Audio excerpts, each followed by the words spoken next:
beraf la mshito beraf ipakanye la lifumana beraf and benama card akhe sesenza le incident nje ule incident previously efika kule situation ko for no man yendanga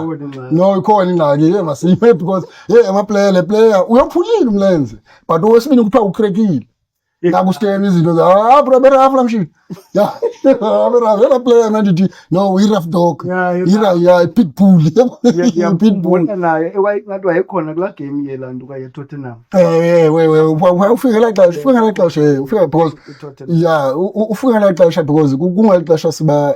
iChiefs nePirates eAfrica and iChiefs mosifumana yena ustrike umjita ngomusasa family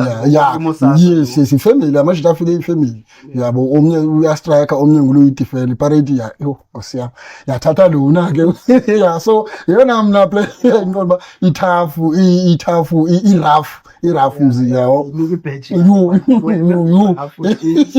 you yeah no wena ubani ophuma naye in terms of buraf neck ekhona kanjani